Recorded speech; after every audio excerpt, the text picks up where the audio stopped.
The battle for the mind of North America will be fought in the video arena.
Good evening, everybody, and thank you for coming tonight. This thing's a little high. Welcome to either my funeral or my wedding. I'm not sure which. I walked in here at 4:30 and went, oh my God, they hadn't set a thing up tonight. So for an hour and a half, I worked my butt off and got all the chairs here and the table set up. There wasn't a vendor table to be had, so it's been a crazy night to say the least. So anyways, we move on. So my name is Leslie, and welcome to another informative evening with Act Now. How many here are first-time guests tonight? Oh, awesome. Thank you so much for coming, everybody. So I hope you enjoy your evening and bring a guest the next time. So we have lots of announcements and great speakers tonight, 5 of them, in fact. So the evening's a little jam-packed. Actually 6, because Adele wanted to make a message, too. So this is our home for the next year to grow in. And so when you come, if you don't know anybody, go and introduce yourself and network with other people as well. That's how you get to know new people and introduce yourself. So, cell phones off, please. Airplane mode or vibrate so that we can give the speakers your full attention. Bathrooms are out in the front hallway to the left. And thank you for your donations to the door for admission. It really helps to pay for the room, pay for our web developer now that we have a website, and it's starting to look awesome. So I'm so excited. And thank you to the lovely ladies who take care of the door and sign you in. And where am I now? Okay, and if anybody would like to help with the door, please see me afterwards, because it's nice to rotate people and give you a chance as well to know other people.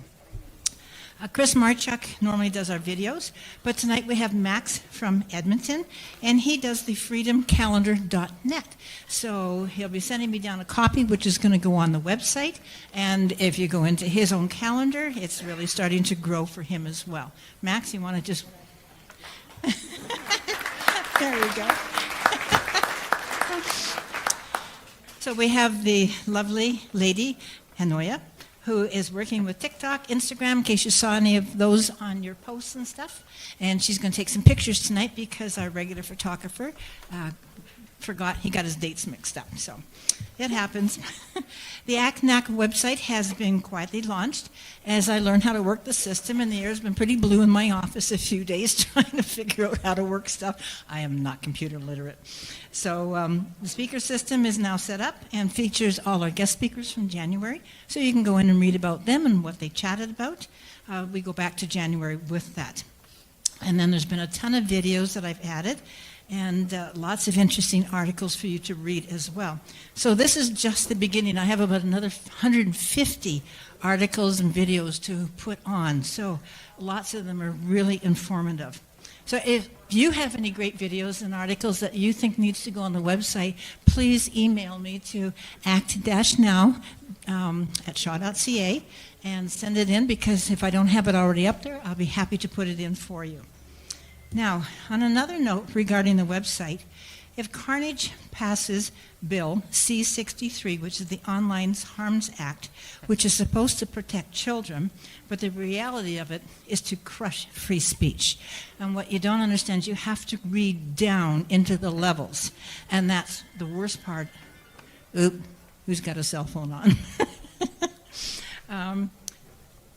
Anyways, the whole idea of it is to crush free speech, to tackle harms in the wild, wild west was out here, as the libtards want to control what you can and cannot say online. It is the most dangerous piece of legislation to ever be brought forth, and it can go back years to see what you have written over the past time. So it will also include laws against any person who has vocalized a hate crime, a slight against the government, racial undertones, etc. It is very, very dangerous.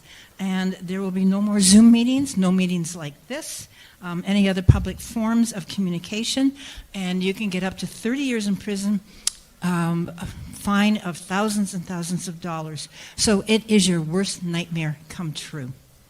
So I'm putting the link to the full explanation on the website for you to listen to the video section. And if that is the case, then this website will go Private Members Association, because I need to protect all of you as well as myself. Okay? So starting next month, if we can get James to get it organized, I would ask you to please register. It will also make it much easier at the door for our lovely ladies up there to just check you off when you come in. We'll get that organized very soon. And thank you to our awesome vendors who come out every month. And I'm so delighted that people are supporting them as well. So we have Dawn with her eggs tonight. I was so excited to get some really fresh farm eggs that I'm hoping will taste just fabulous. And a few of our ladies and gentlemen couldn't make it tonight. This is a long weekend, so I appreciate all of you for coming here, because you gave up one of your nights on the long weekend, and the others were out of town. And Dawn asked me if you can save your egg cartons and bring them next month. She would really appreciate that to put her eggs into. And then Brent from the King Cattle is up to his eyeballs in work, and he couldn't take the time off to come here tonight. So Dan, where are you sitting? You're over there. Dan's going to come up and talk a little bit about what goes on at King Cattle. And all of you, I'm hoping, will have received an email by now that they're going to deliver the beef boxes right to your door. And if you haven't, please let me know. And if you're kind of stuck, you can also have it delivered to my place and then just pick it up there, okay?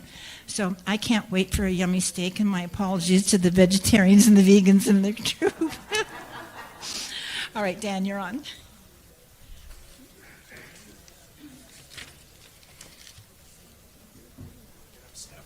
Yes, I know. Thanks, Leslie. Many of you will know me as the gold and silver guy from the work I do with Solid Financial Solutions. So we're a precious metals broker out of Red Deer. We spent a decade plus helping people protect their money, but what you may not know is that we also help people protect their health through healthy beef. So our sister company is King Cattle Company. Cows raised the way nature intended. So no antibiotics, no hormones, no injections of any kind. Raised on the grass, happy cows. How many have heard of the Lunatic Farmer? Have you seen that movie? No. The documentary? If you haven't, I encourage you to go watch it. We watched it with our family this weekend. Essentially, healthy animals raised the way nature intended. And that's very similar to the philosophy we have with King Cattle Company. We've also partnered with other providers, so we also have available bison, pork, and chicken, some eggs as well, although Dawn's right there with eggs, so get your eggs from her tonight. If you're ever up in Red Deer, we have a booth at the Gasoline Alley Farmers Market there. It's open Friday through Sunday, so you can get your beef on the spot. If that doesn't work for you, we deliver right to your door, so just kingcattlecompany.ca, and Brent will arrange delivery, which, as Leslie mentioned, a number of you are expecting delivery here soon. I don't know what else to say. I mean, it's beef. It's excellent, high nutrition food. Tastes great on the barbecue. Tastes great in chilies and everything else. If you have any questions, let me know. And if I can help you with your beef or your bouillon, come see me. Thanks, Leslie.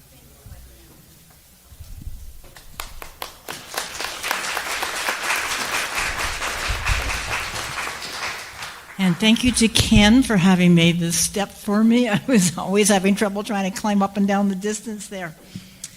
Okay, after our last speaker tonight, please remain seated for a few additional comments and announcements. And our first speaker is Nicole Kimpton. She is a huge part of the APP group, the Alberta Prosperity Project. And how many attended last Monday's meeting? Yay, it was awesome. We had over 1,000 people there. So 12:55. 12:55? That's what Chris told me. Wow, that's even better than I thought it was. 12:55 was what Philip just said.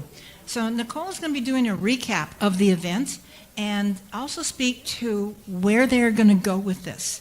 What are the next steps and what is the end goal? Nicole?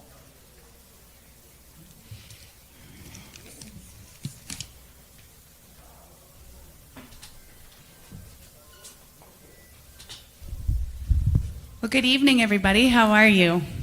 It's a quiet, rainy night. Kind of feels like you want to be at home, cozied up, but we're all here, so thank you so much for coming. I love when people come out to visit and chat and learn a little bit about things. How many people know about the Alberta Prosperity Project? Quite a few of you. So, as you know, we're going around and we are an educational society, so we're not tied to any political party or anything like that. So last week, we had a huge event, probably our hugest event that we've had since we started talking on the freedom movement and sovereignty, as well as the pension plan, because that was one of the biggest things that I was actually a part of. We would talk about the pension plan. So that kind of goes part and parcel with the education piece, because how can we make an informed decision if we don't have the information? And with sovereignty, with independence, we actually don't have a lot of information. So if you guys haven't been out to an Alberta Prosperity meeting or event, we are setting up a minimum of 60 across the province, starting actually this week. Our first meeting is in Mundare on the 21st. So if you have people in and around the Mundare area, send them out that way. I guess I want to ask some questions on what kinds of things are you guys interested in hearing about from last week, because last week we had 3 amazing speakers, and I definitely wouldn't do it justice to talk on what they spoke about, but they are amazing presences online. They speak about it on different forums, things like that. We've been having multiple media requests. So I guess I just open it up to you guys if you have any questions for me that I can bring back to the group so that we can make sure that your guys' questions get answered. Who were Mitch Sylvester, the 3 speakers. So Mitch Sylvester from Bonnyville, he is a business owner, has been for 45 years, and he is the head of Alberta Prosperity Project. And Jeff Rath, he is general counsel for Alberta Prosperity Project, and he's going around speaking on the legalities and everything about sovereignty, independence, and what that would mean for Albertans. And then Dennis Modry, who was the founder of Alberta Prosperity Project. Yeah. Yeah. Yeah. But they do get along. They have multiple conversations. Mitch and Danielle speak quite often. Dennis and Danielle speak quite often. And so she does support, I think, Albertans in the big scheme of things, and so she does ask questions because she has to. She has to know what we're all feeling, what we're thinking, and the biggest thing about Alberta Prosperity Project is we can't do this as a political party. If we started as a political party, it's not going to work. It's going to work if you and I stand together and we walk united and we walk in front, side by side, hand in hand, behind each other, in front of each other. That's the only way this is going to work.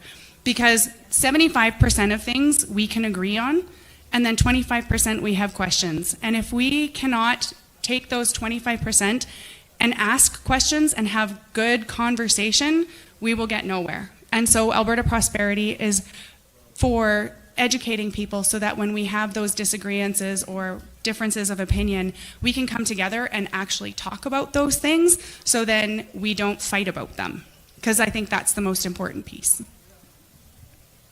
Does this thing come out of here, Leslie? Not really. Okay. Yes, albertaprosperity.project.com. And if you go, there's some stuff at the back table where they have a little QR code, so it'll bring you right to the website. So if you scan that, it'll bring you right to the website. You can sign up for support of the movement. You can look at all of the FAQs because a lot of your questions that you have regarding what it would mean are actually listed on there. So it talks about the landlocked question. It talks about different things with treaties and Indigenous peoples. It talks about everything in there so that you can actually gain an informed opinion. And if it doesn't answer it, then you actually have a way to get a hold of us so that you can ask more questions. Brad. So recent polling shows that the majority of Albertans are in favor of the pension plan. So good on you guys for educating, and just encourage you to do that with sovereignty because it works. You need to educate people. Thank you. I always saw that. They said the, last year the poll was, I believe it was 32% was the highest number they had. And Danielle just recently released that in favor of Alberta moving from the Canadian pension plan to their own pension plan was actually 55% in support of. Yeah. And I do believe that that number is a little bit low. So that was really, really good. It's been hard, but every time we'd speak on something, it would 98% of people would actually have that conversion rate because they would be like, oh, wait a second, that's not what I knew. And they'd ask the question and they'd ask more questions, and you just can't debunk the facts. The facts are the facts are the facts, and that's the difference. If you're trying to lie about it and you don't want to give them the information, that's where you get that fear and you get that, I don't know if I agree with this, but as soon as you start actually saying, no, these are the facts, you can't dispute that. And it's the same thing with independence. You can't dispute it. Albertans are mad. I mean, how many of you are happy with everything that's going on right now? No. And I know this room is probably speaking to the choir, but when you talk to people like that, people that are yellow or amber and they're not in the red where it's like hard no, don't talk to me about this. When they're yellow, if you talk to them and give them the information, I say it's always like a toddler. they don't know how to do something, and they get frustrated and they get mad, and then they want to just do it right now. Mom, I want to do it right now. And then you have patience and you just keep going and you keep going. And then all of a sudden they do it, and they do it better than you ever could have done. And that's the same thing with all of this information. You have to teach over and over and over again. And sometimes you might say that to the same person, that same message, and then finally it clicks and they're like, I got it. I just want to make a comment. When I walk into a mall these days in Calgary, I get very upset. I get very upset about how many. Oh, we have a mic. No one else did. Okay, when I walk into a major mall in Calgary these days, and I see all the stores that are closing down, I don't get sad, I get angry, because this is what they've done to our economy.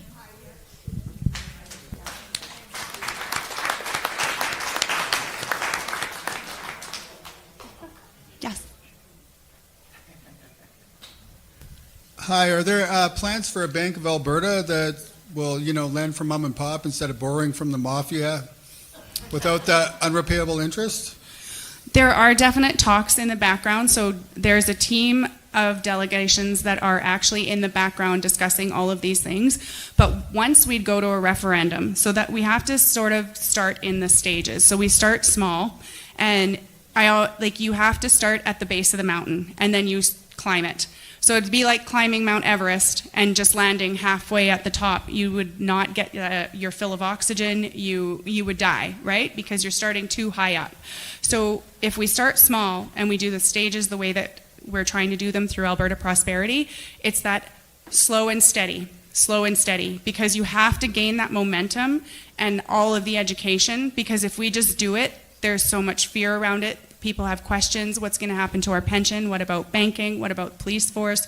What about insurance? What about taxes? All of the things. So there is a group in behind that is starting with those questions that come in from people like yourselves, and we are making sure that we have those available and that we're actually making a plan so that when we come together and we hit that referendum stage and we hit our yes, there's a stage that we can go, okay, here's the negotiations, and these are the things that we know that Albertans want. So those questions are extraordinarily important. We need to know what they are. We need to hear them. But pension, banks, all of that, there is a plan for it. We just don't yet know what the actual plan is, but they are talking about it.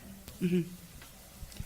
On that note, what's interesting to notice is that all that information I'm pretty sure that 75% of all the questions that the crowd has here are on the Alberta Prosperity on APP's website. So go to albertaprosperityproject.com/FAQS. So Foxtrot, Alpha, Quebec, Sierra, all that information is in there. They have over 77 questions outlined in great detail. It was 71 a couple days ago, so we do add more. Any other questions? Yeah.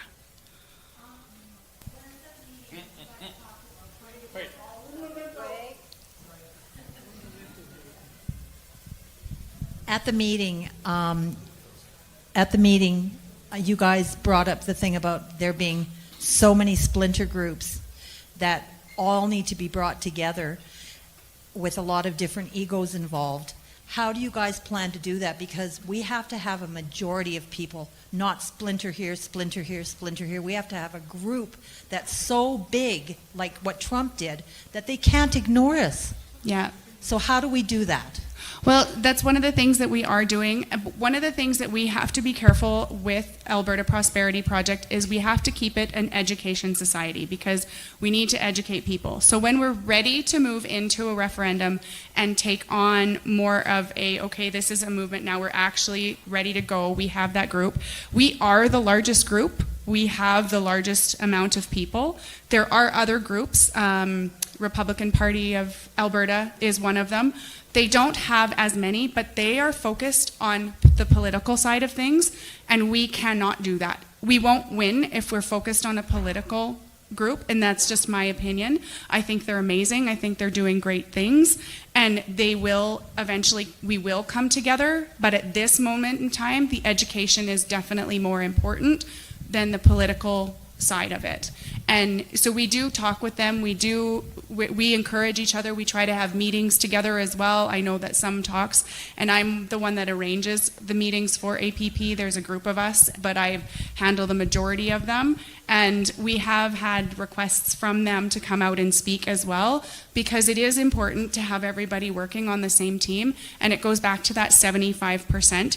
We can agree on 75% of things, but that 25% difference is where you have to sort of move along. And I think eventually we will combine as a group and as a movement, because we're going for the same thing, but they are more focused politically right now as we're educationally. Mm-hmm. Somebody else had a question over here too. There's a saying that says good people have no idea how bad the bad guys are. And one of the things that's happening right now is good people are joining, they're collaborating, they're bringing themselves together to have dialogues and discussions. And one of the things that you want to remember is that the bad guys want you fighting. They want you at each other's throats. They want you in reaction, and they want you upset, because then you are easily controlled.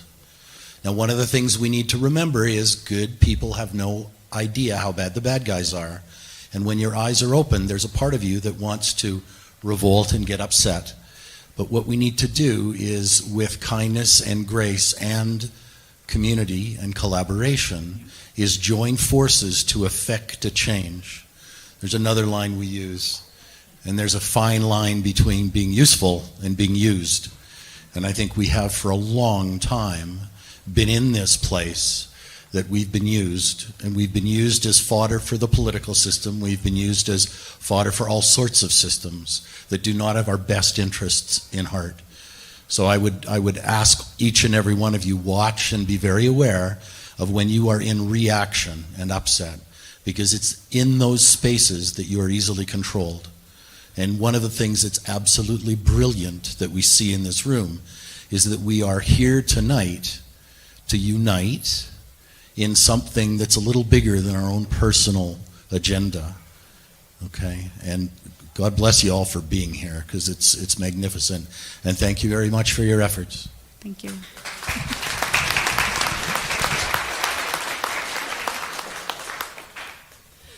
I have time for one more question, and then my time is up. Is there any more questions? One in the back there. Yeah, I'm just going to get there.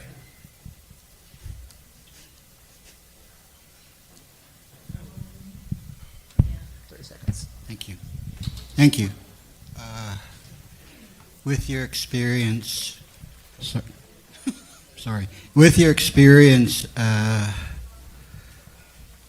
what is I guess you could say for me, what is your biggest turning point when you go out in the community and talk to different people and different organizations? So what basically turns what turns you completely into commitment mode? Thank you. I think we're already very much in commitment mode.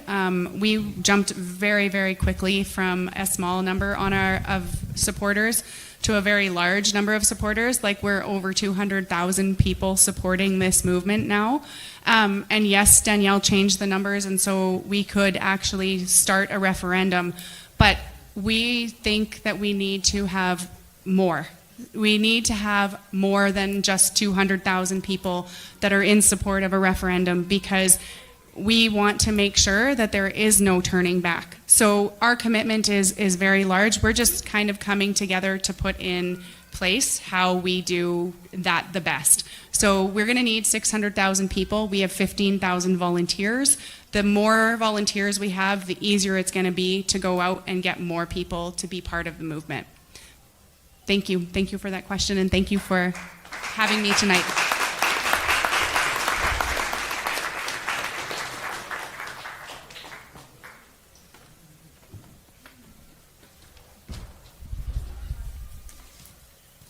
Well, we're going to switch the order up a little bit. Patrik is having trouble with getting his computer online, and he has a little slideshow that he wants to show as well.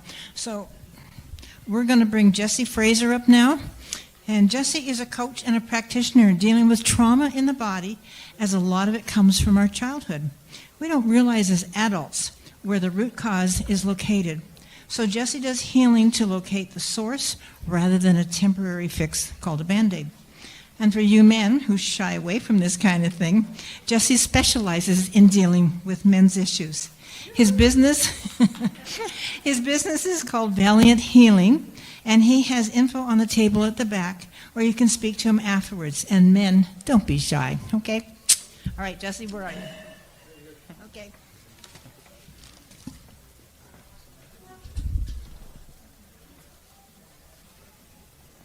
Just a picture?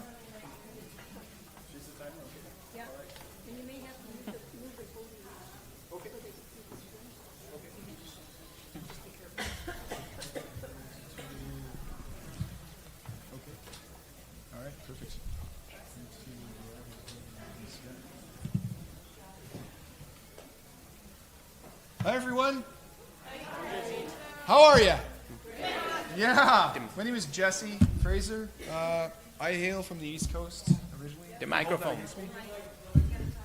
I'm going to talk into the mic now. I got really excited there. As I was saying, I hail from the East Coast. Don't hold it against me. I've been in Alberta for 15 years. Alberta's home now. I love it here, and this is where I decided to be and to have my own family. So what I'm going to do is I'm going to walk you a few things, but before I get to that, I wanted to tell you a little bit about who I am and get to know me a little bit. I used to be a health and safety.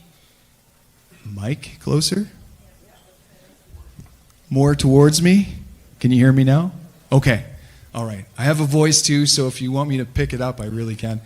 Okay, so I used to be a health and safety consultant, and I was a manager for a directional drilling company here in Calgary.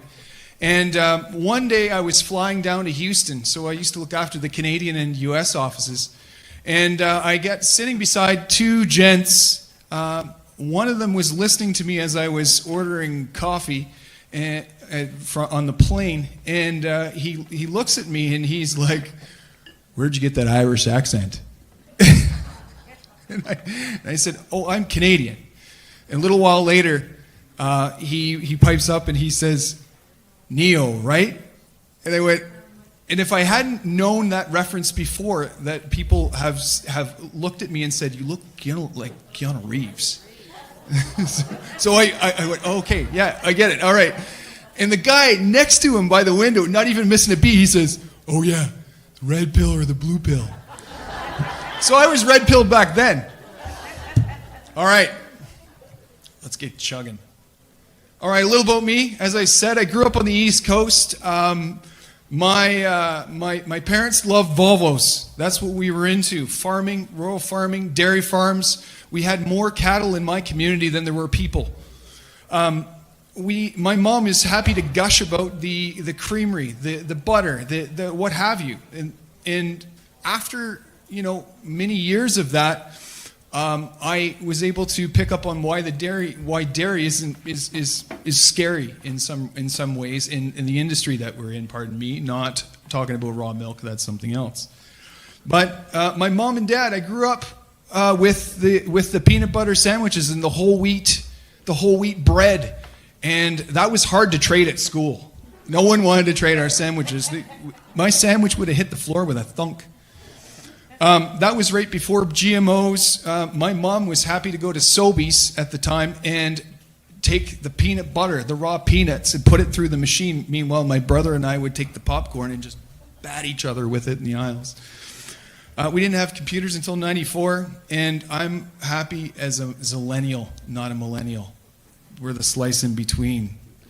There are some differences. Neighbors came and flocked to where I was, where we were, because we had the only paved driveway in the neighborhood. So we didn't have to ever do any organized hockey because Our skills came from the neighbors' skills who were in organized hockey, so we were happy to play with them, along with my dog, who was a border collie that saved us over 1 million footsteps. I can still see her right now, actually. I want to talk now to my own personal health crisis. My own personal health crisis started, well, it was probably just as high school was ending. I was at a summer job work exchange in Quebec. I ended up with some sort of toe infection. And, okay, you know what? Some people will have infections. I get it. But mine seemed to last for 3 years. That was a problem. I blamed my parents. I blamed my doctor. Sorry, Dr. Bob. I blamed my life. I blamed my finances and my numerous toenail extractions. All those things. And well, where are the slides here? In 2002, they took the tip of my big toe. I had it amputated. But that didn't stop me from running. I was not going to let anyone tell me that I was not able to run with the tip of my right toe gone due to some sort of infection. And it was dealing with the things like blame, shame, anger that followed from that allowed me to see there was more to it about the pain in our body as it relates to emotion and the commotion. Learning what my body does now became my big thing, the reason why I was doing things. Why am I living? Why am I here? Why am I doing this? I want to know more about who I am. So I started learning. And then suddenly, all the things that Mom and Dad did when we were a kid with the peanut butter sandwiches and the whole wheat bread and the vitamins started to all make sense. I had a great foundation. My parents started me off very well with that. So, as a young man, following this, things got worse. I got onto the Prozac, the Zoloft. My mindset wasn't right. I ate a lot of highly processed foods, and I was in and out of relationships. So I talked about this already. This is kind of what it looks like. This is actually what it looks like now. It just looks like a fist. But I kept running. And you can see here, I took screws, actually, tapered Robertson screw number 2, and I put them in my shoes. They were my traction aids back then. I started to see, though, that there was a correlation and a causation when it came to the stubbornness and how I was blaming my own self. I started really looking at what that was, as I said. And I started reframing stubbornness as courage. And this is where valiance started to come through. I wasn't going to let anyone tell me that I could not run. I began learning about infections, overuse of antibiotics, mental health, spiritual health. I got right into that. I honed my healing approach. I remember my dad actually, he used to do something called therapeutic touch. And there were days that I would come home from school, and my dad, Mark's here in the audience, you can see me somewhere, he would attest to this. There would be people in my kitchen, my dad would be doing sweeps, almost like Reiki, and I would, Dad, not again. But there was something that was of a normal. I was within a healing family. This was something that my mom and dad did. Now, years later, I started to begin a career in health and safety, all because someone dared me not to. I went, challenge accepted. I'm going to do it. I'm learning more about my health. I want to be an ambassador for that. So I kept running, and actually I got faster. I got better. I got leaner, and I started to really feel like things were happening in my body. And now, while I was up north in camps working, if I was going to be anything for my family when I come home, I had to be really good up there. I had to eat well. I had to get my good sleep. I had to get my exercise because I really wanted to be everything for my daughter and my wife. It didn't do me any service to come home and be tired, lethargic, and not all upstairs. And mind you, I did have those days too. Let's not pretend that I didn't. But I really wanted to put an effort, my best effort forward, because if it was going to mean anything for my crews, my work crews, then if they were going to take me seriously as a health and safety guy, I'd better be doing it. So I've started looking at emotional pain in my life as a way of, and Dan can attest to this too, he made me a medal board for all the medals that I won. And I'm not bragging, sitting here bragging. Those are medals of reflection. I ran 39 marathons and half marathons. I was literally in physical form running away from my problem, myself. Not taking responsibility for myself. And in this, I put a quote in here from Dr. Joe Dispenza: where the mind goes, the body will follow. Where the mind goes, the body will follow. And this became a mantra. But it also became, what am I going to do? How am I going to bridge this wellness piece within me, within my health and safety career? And this is where Valiant Lifestyle was born. I had to live valiantly. I became a traveling dad. Another crisis happened. I separated from my wife. And I realized that I'm not going to talk about the agenda and the splintering off of the family, the nuclear family, and what that meant, but I became a traveling dad. And I was a statistic, but only in the way that my lawyer said to me one day, along with a couple of other people, how are you going to maintain a relationship with your daughter while living in Halifax? And I'm going to tell you something. I did it. I went and flew every month for 18 months to see my daughter back and forth from Calgary. And no one can take from me what I learned from myself, is I was a valiant man. I learned how to be a man again because I didn't know what I was doing. And I learned how to be a father. And I proved to myself evidence of a commitment, of consistency. And we have a great relationship today, my daughter and I. And I ended up moving back from Halifax to Calgary just before COVID hit. Thank you, God. I asked God for a sign one day, and I don't know about you. Some people use dimes, some people use feathers. I picked up this feather, and this is a magpie feather. And I said, okay, I really want some confirmation on this. I turned the corner of my street. You can't really see it here, but the lawn blew up in feathers, magpie feathers. That was my confirmation that everything was going to be okay. I had to be the beacon of light. I had to be a beacon of light for my daughter, for people in my life. How to be a dad. As I said, I learned how to do that again. And then the Freedom Rallies, I met this beautiful woman. And we had wonderful views of how to bring up kids and how to live. And I started rebuilding my family. I started believing in myself to do this. And I have a beautiful bonus daughter, blessed daughter, plus my wife, Jan. She's not here tonight, unfortunately, but she would love to be here. And here we are. And then I started asking more questions. What are they doing? What are we doing with food? And I really wanted to arm myself with knowledge of what's okay and what's not. And I really wasn't on board with this.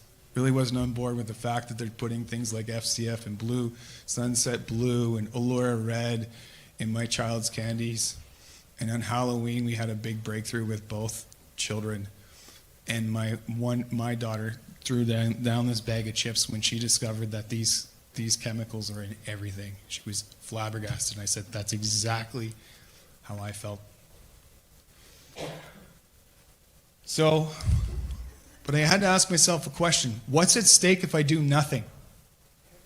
What's at stake? Well,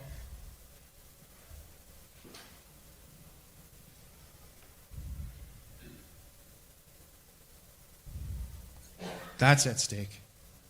That is at stake. I've got responsibilities, not only to myself, but to them.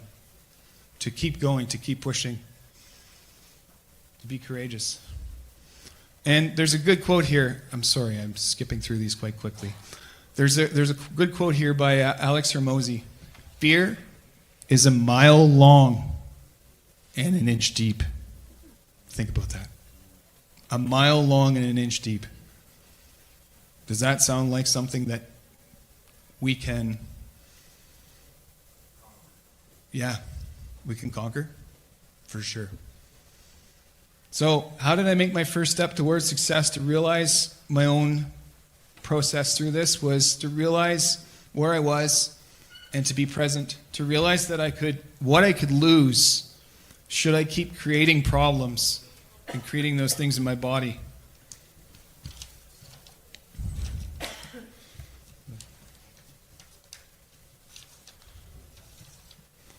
So I created something. Before I got to this, though, before I got to creating something, I wanted to show you personal growth. For me, that represents a lot of what my personal growth looks like. It's not a straight line. And I also want you to remember, if you don't look after your health now, then you will be paying for your illnesses later. What does it mean to be human? All the things that we get out there, all the propaganda that we get out there, we've lost the you in human. We've become human doings and not human beings. I was one of them. We have been spelling ourselves over and over. We have removed ourselves from being human, and we have stopped feeling and being disconnected. I certainly did. I certainly did. So I want to introduce you to what this image and what this means to me. I want to put you back in human.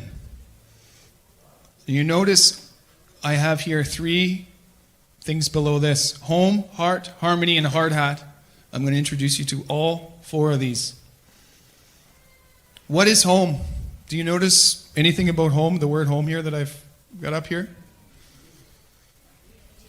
Yeah. Stop. Okay. We're at the end. 1 more minute? Okay. I'll just finish up with this. Home. You are a part of home. Me. You are a part of your home. This is your home. This is your home. This is what you get to live in. So treat it with respect, because I certainly had to learn how to do that, and I still learn how to do that. So home is the structure for which helps us represent where we are. Home is a feeling. House is a structure. Thank you.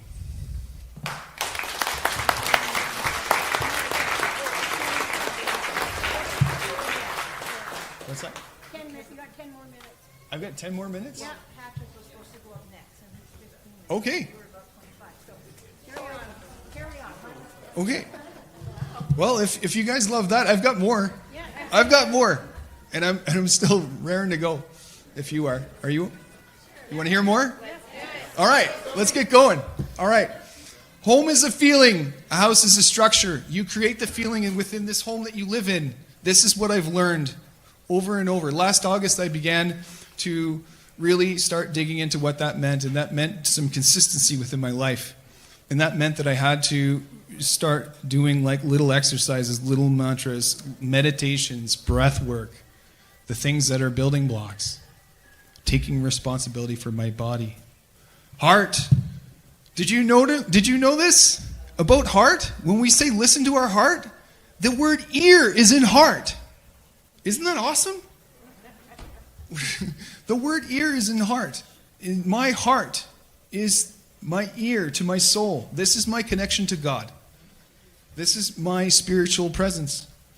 I had discovered that I had disconnected from my own heart through all these years, and I wasn't listening to myself. Harmony. Harmony. Harmony is what? Anyone? Just shout it out. Peace. Balance. Yes. Exactly. So this one is near and dear to me because I speak French. Mon in harmony means mine, my. So for me, this means my relationships. And if we think about relationships, think of the word relationship.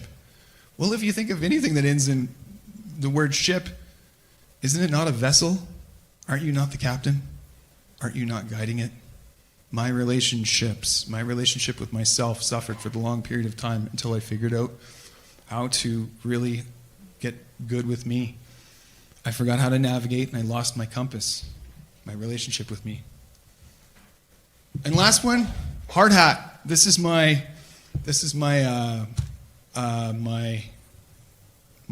bit of a renaissance for my safety career. Things are hard at first. It takes courage, it takes valiance to dig into the things that we don't want to do, but remember, there is bliss on the other side of the struggle. And the struggle is meant for us because it is a test. It is a way of showing myself what I am capable of doing. This is my business, my vocation. Life is hard, but it's our mind shift that needs to shift this. Tremendous courage in life requires me to be valiant. So where am I going with all of this? There's a difference between fixing and healing. What is fixing? Band-aid? Short term? It's temporary, right? It doesn't, it might be successful, many trials. Healing is another. So yeah, I've got down here for fixing. Temporary addresses superficial symptoms. It's a band-aid. There's no long-term goal of success. Healing, it gets to the root cause, whatever that is. It can be emotional, physical, spiritual, but there's some sort of resolution there and a plan for success, for results. So what I do with my business and what I echo within my business with what I do is having courage. Because if I'm not going to have courage, you guys aren't going to believe me, are you? I've got to be that ambassador for what I was doing within my safety career, which was being the voice for people that couldn't say anything. And I learned that very quickly. So I'm here to tell you that I am an ambassador for health and wellness in my own life because I believe that everyone has it within them to do it. And this is my family, my valiant lifestyle. This is just Peggy's Cove last November, and this is Nova Scotia as well, but that's Sparward. You recognize that in the middle. I also took permaculture courses. I'm continually learning about things because I really want to learn about health and wellness, and I'm all about vitality. I'm all about helping serve. Thank you. And I learned how to grow. I mean, these little things right here, you can take the stem of a pineapple and put it in water, and you can grow a pineapple tree. That's something that I learned. This right here is its own. It's a blueberry bush in the making. I took a blueberry and I squished it down into a pot, and I started making blueberry bushes. We can do this with anything. My point is, where do you want to go and what do you want to do?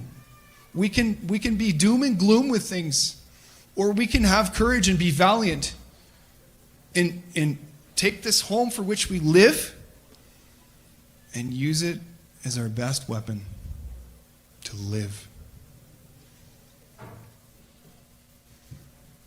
Nourish, learn, grow, live. And I wanted to leave you with this last little bit here. In the moment when you feel like you're stuck, you're struggling, you're feeling the fear, the moment when you most feel like giving up is the instant when you must find it within yourself to press ahead. And that's from Robin Sharma's book, The 5 a.m. Club. It's a sign to keep going and not to give up. On myself included. All right. There's a psalm that says, "Through God we shall do valiantly, for he it is that shall tread down our enemies." I love that. Psalm 6. Thank you. Thank you. That's me in a nutshell. My name is Jesse. I'm a certified whole life coach, core vitality alignment coach, masculine embodiment coach. I am also a certified Wolf restorative non-surgical practitioner. And what I do is I take the pain and your body, and I help remove the calcifications and crystallizations that come about from the emotional things. We put pain in our body. Our issues in our tissues originates from the knots in our thoughts, the pain in our game, pain in our frame. All right. Thank you.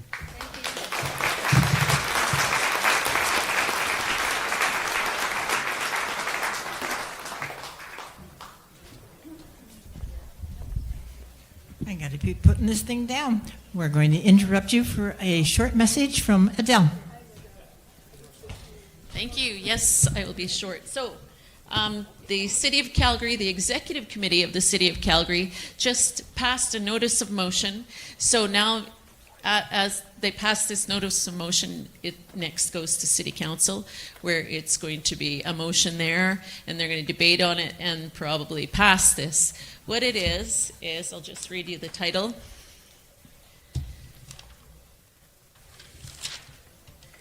Combating misinformation, disinformation, and malinformation in the local government. Do you foresee a problem with this? Yes. Okay. So, one of the whereas is public discourse influenced by misinformation, disinformation, and malinformation, MDM, can create undue pressure on elected officials, including councillors, by politically swaying their voting decisions. So they're trying to silence us so we don't sway their voting decisions. Oh, wow. They're representing you. Yes. So they're going to be asking for a request for proposals, seeking third-party consultants, and in order to do a review of MDM and the role of the administration in relation to identifying and correcting MDM and educating the public on media literacy, etc., blah, blah, blah. So we're going to have to understand where media issues are and who not to listen to and who do CBC listen to. One of the other items they're going to do is conduct an analysis of a recent issue in retrospect as an example that supports strategy development and identifies the use of MDM by elected officials, administrations, members of the public. So they're really trying to control our speech and our thinking, and they're going to fund a resource in customer service and communication. So they're going to actually put money towards this to fund a resource to define all of the things that are misinformation and disinformation and tell us and instruct us where we should get our information from. So this is crazy. Yes. Oh, he's going to come bring a microphone. He's going to bring a microphone.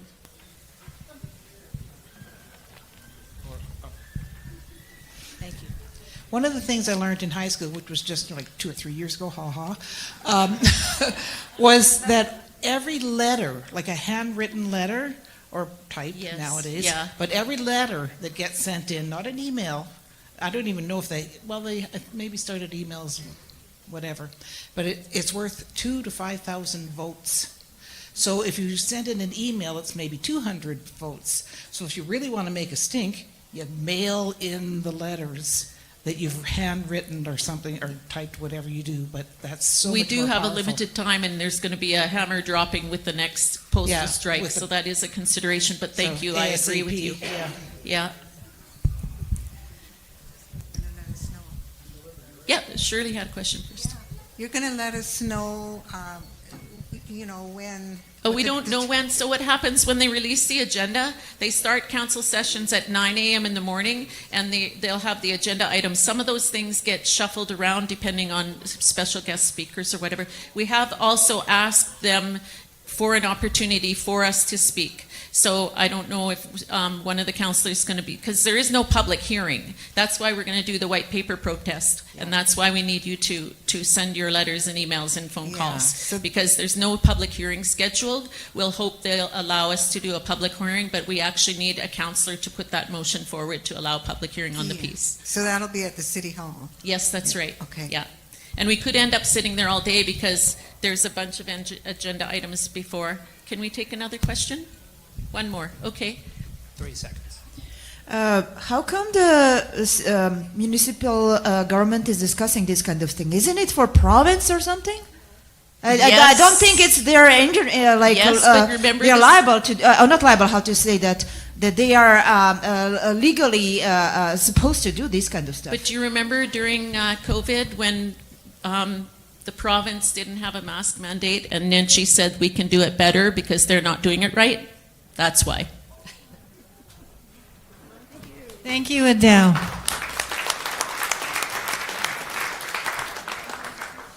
Okay. Patrik is up. We kind of switched the order around for a few minutes in there. And then unexpectedly, Adele needed to address this tonight, so we're running a few minutes late, so I hope that's not going to be a problem to anybody. So our next guest speaker is Patrik Pavlika. Am I saying that right? Okay. He'll be sharing some information on what is called FN Nano. It's a very effective air purification system, which looks like, when I was looking it up on the internet, that you brush it or spray it onto your walls. It eliminates airborne particles and releases oxygenated air back into the atmosphere. So I'm looking forward to hearing how this works as well.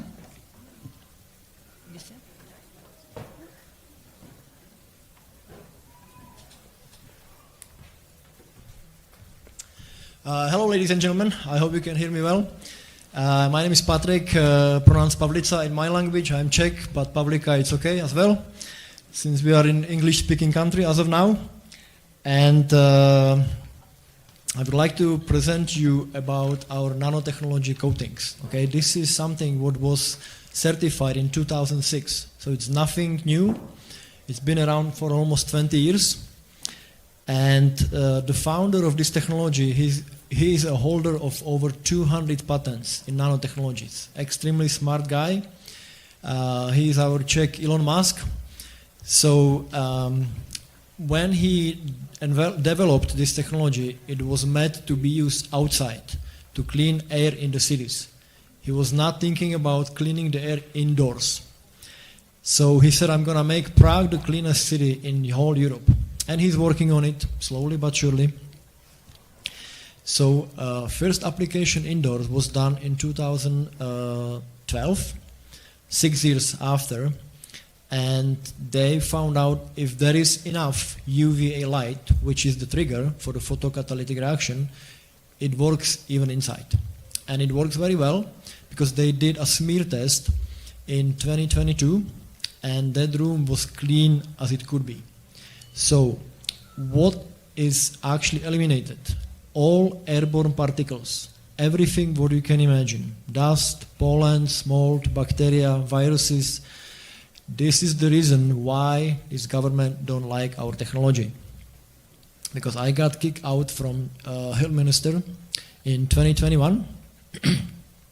They were actually freaking out. They were like, oh, you have something that eliminates COVID, please leave. So I left, right? What do you do, right? So anyways, from history, one of our, well, only one application which we did outdoors was done in July 2019.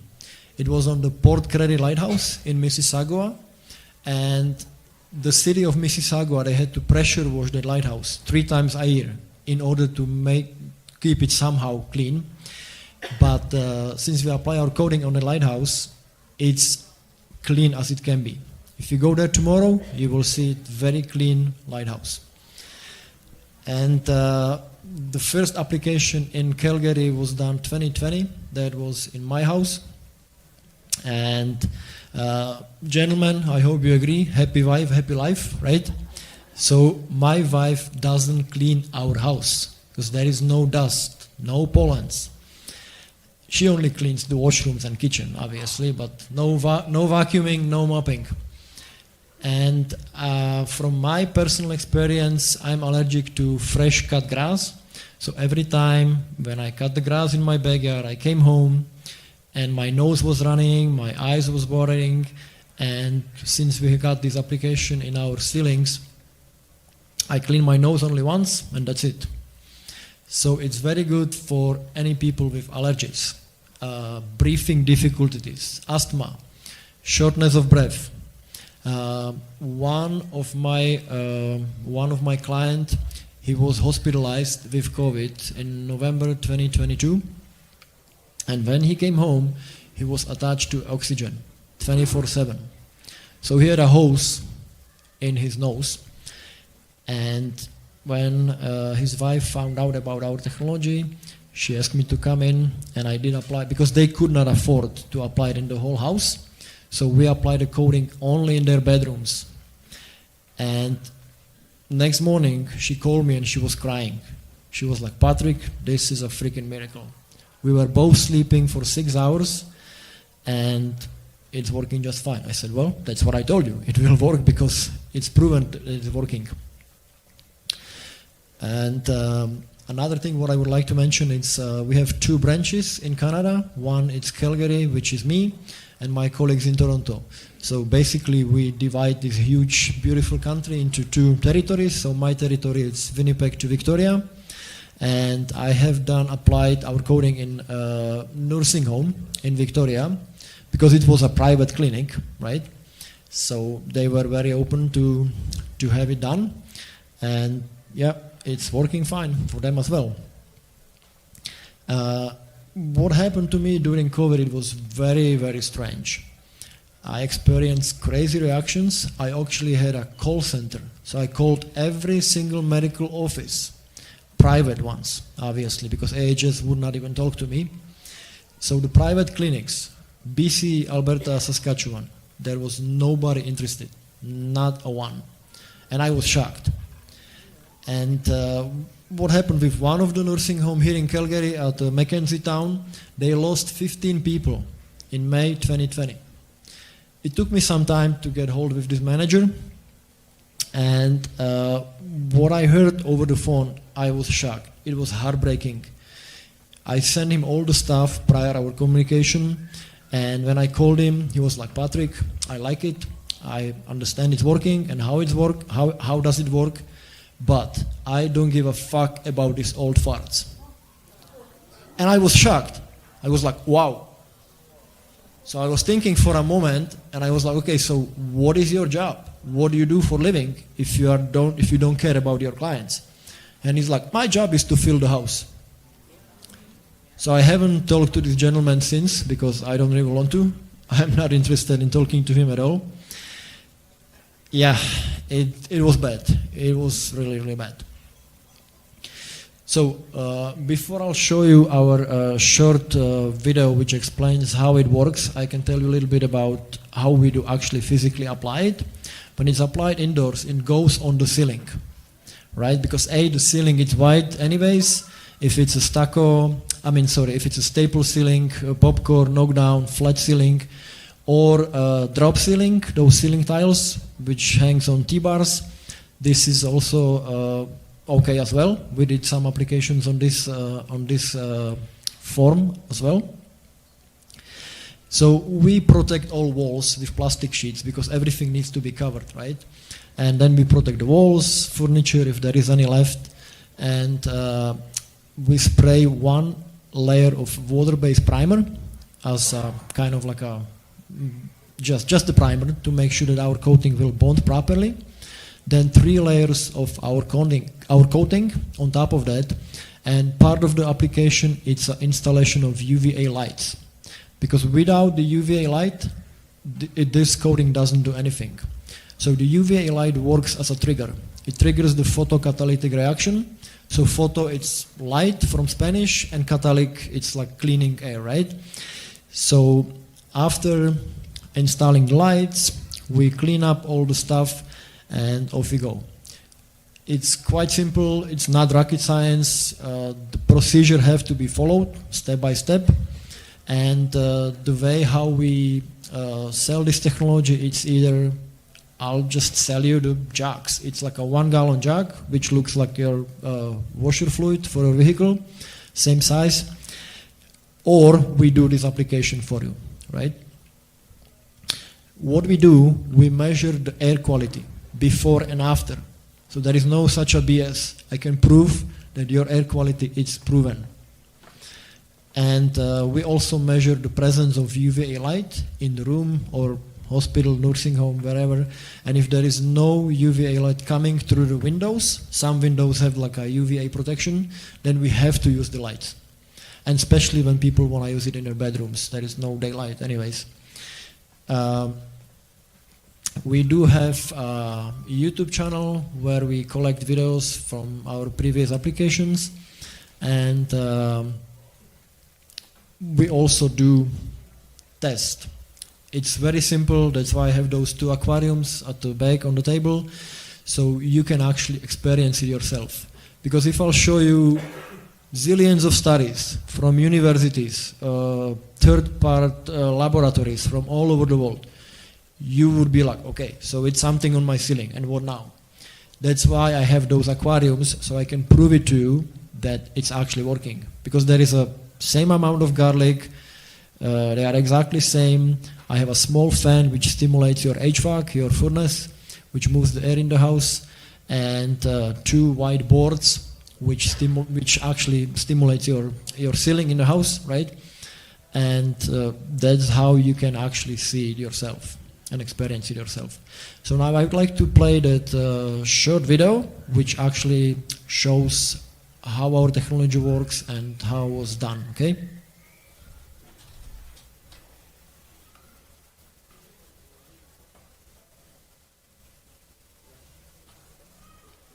There is no sound, so if you don't mind, I'll give you some comments. So basically, this is kind of not. I don't really like this first part of the presentation because we know it's like renewable energy. It's not very working well. Anyways, so we are exposed to all kinds of pathogens, right? And this is the lines. We have exterior, interior and exterior, and also we have interior for hospitals and nursing homes. So the air is polluted, right? And the photocatalytic, as I mentioned, this is the reaction which needs to happen. And this is like just a brick wall, and the particles get eliminated. So we are exposed to all kinds of bad, I say, odors, right? And it's called volatile organic compounds, VOC. It can be vehicles. This girl's gonna fall down because she's almost dying.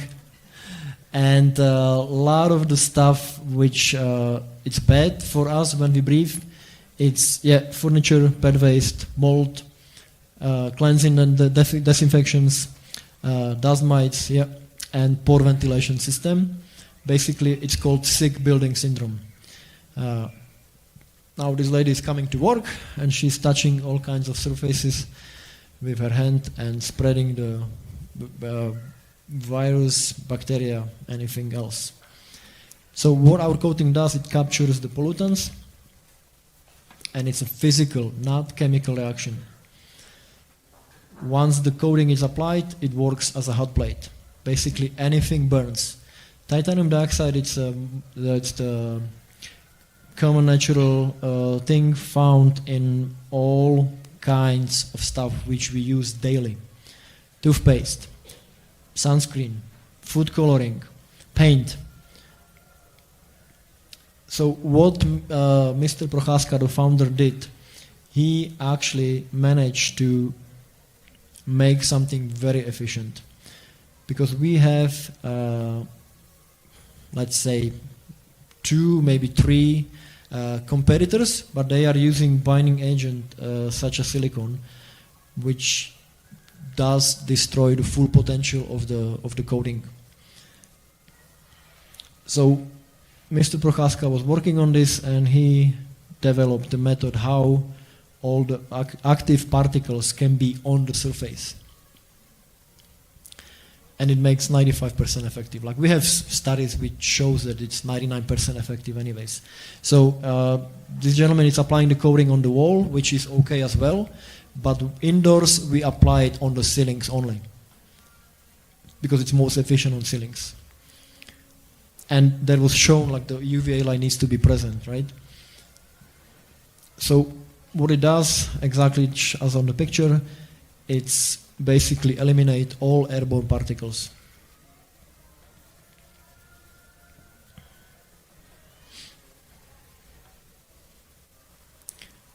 Well, we have studies, right, for lots of years. Like, he was working on that for 15 years, and his dad was working on this technology for 20 years before him. So the study have shown that 150 square feet building treated with our coating eliminates 3 gasoline vehicles from the road, and big, huge scale, 85 million cubic feet on daily basis, clean, pure air. What also it does, it really releases the temperature in the buildings, especially during summer.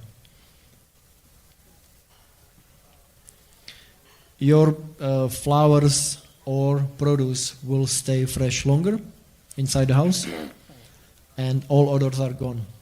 So yeah, schools, especially hospitals, but Alberta Health Services would not talk to me much, unfortunately.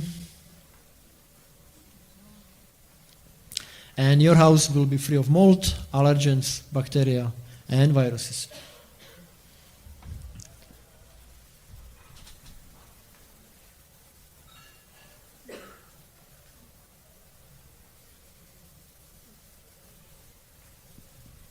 Yeah, so would you like to ask any questions?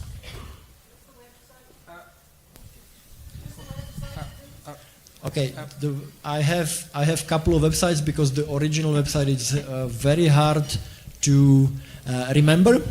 That's why I came with super easy website, and it's called We Clean Air, because this is what we do. We clean air. WeCleanAir.ca. Oh, thank you. Sorry. Any other questions? Is it an ozonator, the machine? There is no machine. Oh. It's a liquid which is applied on the ceiling. It's applied as a paint. We spray it on your ceiling. There is no machine. Interesting. Okay, thank you. Yeah, you're welcome. How long does the application last? Well, because we have governments and they make restrictions, so the government restrict us to provide people with the 10-year warranty, which is the absolutely maximum what you can get in this country. But as long as it's not going to be repainted, resprayed, recoated, it will be working even after 50 years.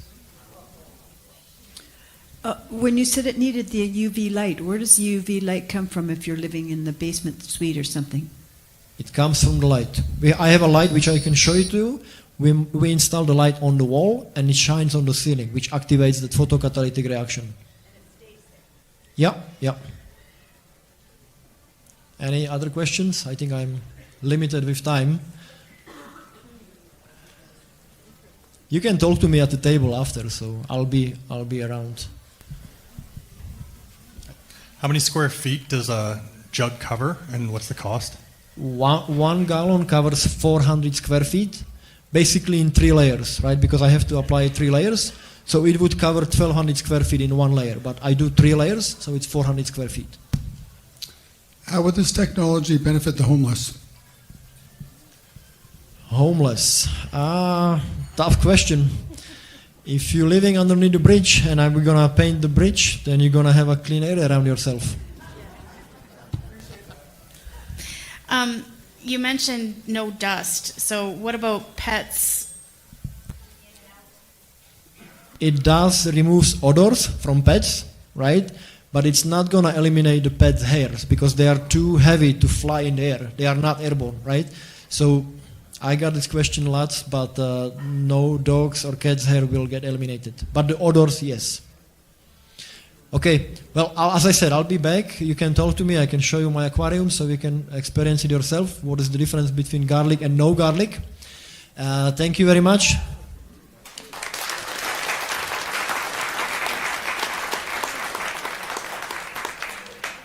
Yes, thank you. We're getting to the end now. Where's Dr. Bob? Okay, you are up, my dear. What more can I say about a man who has fought the good fight for 27 years to try and stop the corruption and the lies about fluoride, a very toxic substance that affects our brain and our body? I met Bob, actually, years ago when he was the doctor on call at Market Mall Emergency Clinic. Sorry. Why, oh why, is it that kids always get sick at night? You know, rushing off to the hospital, you know, at 2 o'clock in the morning because they're busy throwing up all over the place. Anyways, I would also like to acknowledge Margaret Fong. Where are you? You're over here somewhere. And she has played a huge part and a tremendous role in this fight against at City Hall as well. And please remember to be seated after for a few minutes with some final announcements. Bob?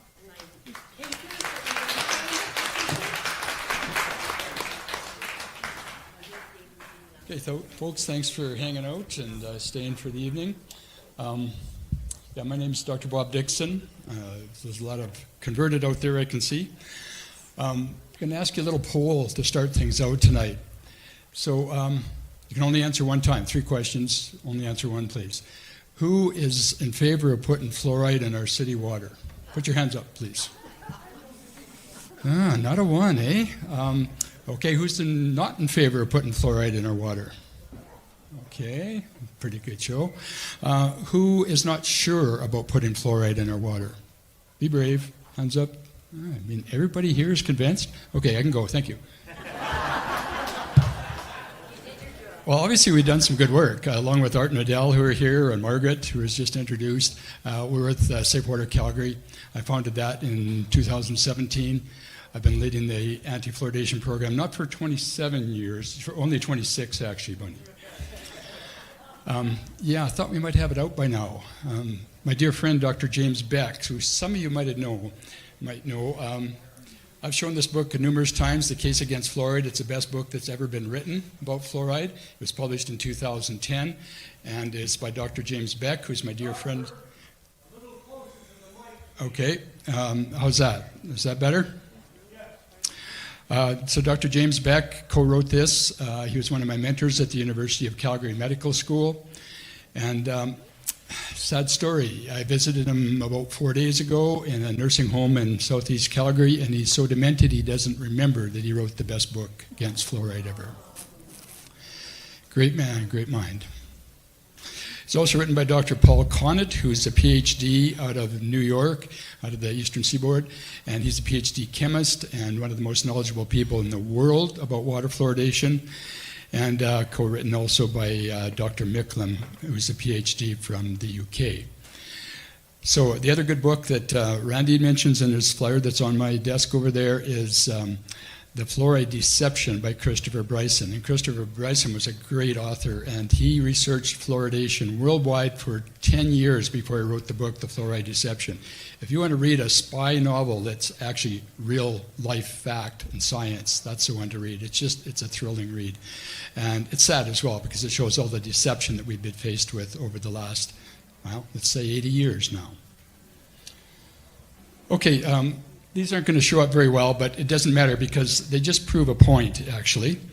This first slide is from data out of the CDC and the NIH and the HHS in the States. And basically what it shows is you'll see a line going up on the graph. That line there is the rate of fluoridation. The states and people that are fluoridated in the states have gone up markedly in the last 50 or 60 years. The line at the top is people that have good teeth, and essentially that's a flat, straight line. That line doesn't move over the many decades that we've had fluoridated water in the U.S., and that line is for the wealthy people. Now, people that promote fluoridation always say, well, this is for the poor. We're doing this for the poor kids especially. They pull at our heartstrings. Well, that line below, the blue line, you can see, or maybe not see in that graph, but anyway, what it shows is the wealthy people have good teeth, but it's not affected by fluoride, and the poor people have not as good teeth. They have more cavities, and it's not affected by fluoridation either. Those two lines are exactly identical. As the amount of fluoridation goes up in the United States, the wealthy people have this amount of cavities, not very many, and the poor people have more cavities, have poorer teeth. Do I have to advance this? Okay. There's a clicker there, Bob. Does it look like this? Yep. Yeah, yes. Okay, let's see if it works. Oh, look at that, technology. Pretty small print. Well, again, we'll talk through that. So this is Fluoride-Free Canada's top 10 reasons not to fluoridate. You'll find this on our website. So our website is, anybody know? Thank you, safewatercalgary.com. So Adele has been good enough to print up a lot of these little brochures that are on the desk over there. If you have not signed our petition or know anybody that's not signed our petition in the last 3 or 4 months, it came out in February. We have over 9,000 signatures. We are closing in on 10,000, and we'd like you to please, if you've not signed it, sign it. If you have signed it, maybe, can we sign it again, Adele? Pass it on to all your friends, neighbors, and colleagues, because we'd like to get to 10,000. That gives us more impact with City Council. So again, take one of these before you go at our table over there. So, any one of these top 10 reasons not to fluoridate, any one reason on its own is enough to stop water fluoridation. So this presentation is from I flew to Regina 2 weeks ago to present in front of their City Council, and I told them that. I said, any one of these reasons, you guys should stop water fluoridation. You should not put this in your water. Because they've never fluoridated in Regina before. That's why I flew there. That's why I thought it was important enough to spend the time. And I've also co-led the Safe Water Regina team as well. And yeah, it's a tough struggle because, especially in Canada, the pro-fluoridationists have a lot of sway. They have a lot of power. They have, well, I guess you've all experienced this during COVID, haven't you? Trust the experts. So I think, yeah, there's a lot of laughter there. We all know how much we can trust the experts these days, and it's not very much. It's not very far. But unfortunately, a lot of people, particularly the policymakers, the decision makers, the people who are in the say, have the power. They're the ones that people are trusting. Why do we trust them? Well, it's ingrained in our psyche. It's ingrained in what we brought up with. It's ingrained in our schooling that we trust people in power, people that are supposed to have our best interests at heart. Unfortunately, that's not the case. So let's just flip through these top 10 real quickly. So keep in mind, any one of these should stop water fluoridation. So the 10th, and this is not necessarily in the order of importance, because that court case that just finished in, the judgment came out in September of last year. That court case was major. It went on since 2017, so it was like 7 years. And it was against the EPA, the Environmental Protection Agency in the U.S. And our organization, FAN, the Fluoride Action Network, which I'm a member of and have been a supporter of for many, many years, they had plaintiffs as well. They had Food and Water Watch, Moms Against Fluoride, and a couple of women that were pregnant, and a couple of their kids were damaged from fluoridation as well. So they took the EPA to court, the Environmental Protection Agency is supposed to protect all the water in the U.S., and they said, you're putting a toxin in our water. You're putting a neurotoxin, a brain-damaging toxin in our water down there. And they said, shouldn't be doing that. And so 7 years it took to get through that court case, and there's a number of reasons why it took that long, mainly because there's a lot of collusion behind the scenes that came out through that court case. But in the end, it was confirmed that it is a neurotoxin, it is a brain-damaging substance, it is a medication, and it's harmful to kids' brains at or near the levels used to fluoridate in North America. So right there, that should halt it right in its tracks. We're damaging kids' brains. What more proof do you need? I mean, what reason do you need not to fluoridate other than that? Okay, we'll go to number 9. Politicians should not mass medicate. We had a petition in Calgary in 2021, and we worked really hard to win that plebiscite, that petition. Plebiscite, I guess is the proper term. Referendum is also used in the States. We handed out this particular flyer, some of you might have seen this before, to 410,000 Calgary homes in September, October of 2021. We also have some science on the back there, and that refutes a lot of the things that come out in the press, which unfortunately are not really true. Just to give you an example how pro-fluoridationists work, some of you will know Dr. Craig Young, who's the first one on this flyer. Dr. Craig Young is one of the best holistic dentists in the country. He's one of the most knowledgeable of water fluoridation. He's a self-professed nerd, a scientific nerd on fluoridation and on the science. He makes a little statement here under his picture that says, as a dentist, I oppose fluoridation along with many of my colleagues in Calgary. There is a consensus that fluoride's preventative actions against cavities are primarily topical. Yeah, that's if it does work, that's where it works, just topically. Not when swallowed.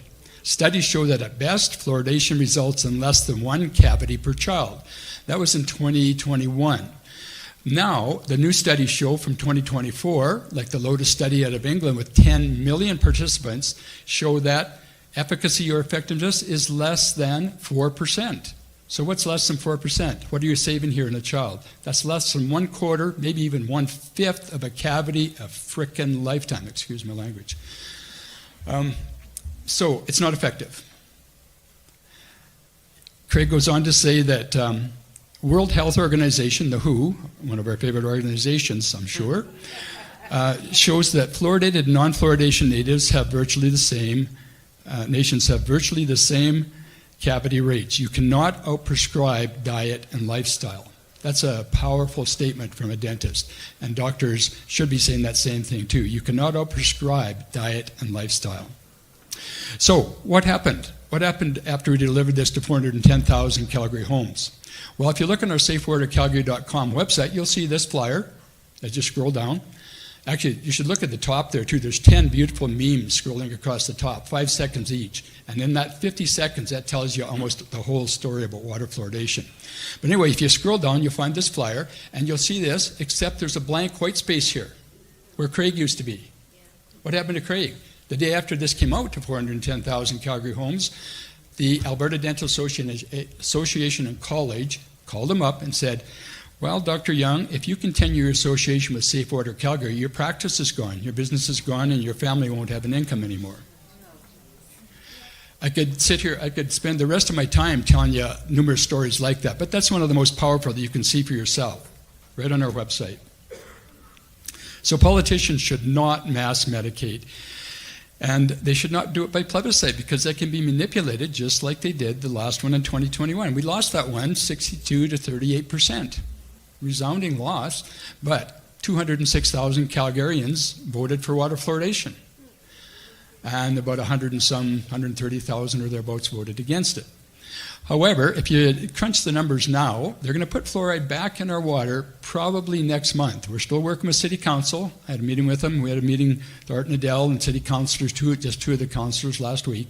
But we have some ideas. We have some ways that we can still possibly get it stopped. So there's still a hope.